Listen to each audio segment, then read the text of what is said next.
And food and life స్టైల్లో diabetes గురించి, hyper tension గురించి అడిగితే వాటిని కంట్రోల్లో పెట్టుకుంటే మన హియరింగ్ బాగుంటుంది.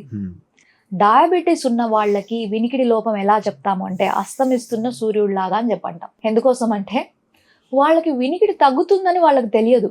మనం ఎలా అయితే సన్సెట్ ని మనం నిమిషానికి మనకు తెలియదు, సడన్ గా మనకి డార్క్ అయిపోయినట్టు అనిపిస్తుంది. వీళ్ళకి కూడా అంతే, కొంచెం తగ్గుతుందమ్మా మనకి వినికిడి అని చెప్పేసి అంటే నమ్మరు. సడన్ గా వినికిడి తగ్గిపోయిందని, ఎందుకంటే neuropathy already well establish, nerves మీద ఎఫెక్ట్ చేస్తుంది డయాబెటీస్, అన్కంట్రోల్డ్ షుగర్స్ ఉన్నప్పుడు.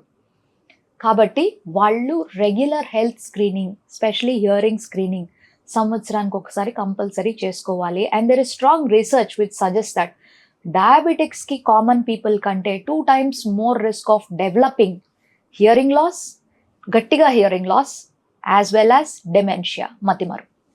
And as far as hypertension, BP గురించి కంట్రోల్ చూసుకుంటే, బీపీ కంట్రోల్లో కనుక లేకుండా హై బ్లడ్ ప్రెషర్ ఎక్కువగా వెళ్తే బ్లడ్ వెజల్స్ మీద ఎఫెక్ట్ చేస్తూ ఉంటుంది. మైక్రో యాంజియోపతి అంటాం దీన్ని.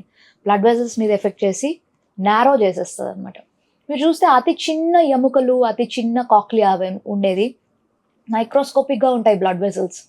వాళ్ళకి ఎప్పుడైతే బ్లడ్ ప్రెషర్ ఫ్లక్చుయేషన్స్ అనేవి వస్తాయో అక్కడ సరఫరా ఆగిపోతుంది బ్లడ్ సప్లై. కాబట్టి సడన్ హియరింగ్ లాస్ అనేది చూస్తాం. చాలా మందిని చూసింటారు, రాత్రి పడుకునేటప్పుడు బాగానే ఉన్నా, ఉదయం లేచి చూసేసరికి నాకు వినికిడి పోయింది, ఎందుకో తెలియదు, sudden sensory neural hearing loss. దానికి కారణం ఇదే. కొంతమంది ఏంటంటే వినికిడి లోపంతో పాటు నాకు మోత అనేది స్టార్ట్ అయింది, సడన్గా వినికిడి పోవడం, మోత అనేది స్టార్ట్ అయింది అని. ఇవన్నీ డేంజరస్ వార్నింగ్ సిగ్నల్స్, నీ బీపీ అడ్డదిడ్డంగా అవుతుంది అని. ఇవన్నీ లైఫ్ స్టైల్ చేంజెస్ అన్నమాట. మీరు తీసుకునే అదే మందులు, అదే నాణ్యమైన మందులు మెడ్ ప్లస్ బ్రాండ్స్ పై సగం ధరకే.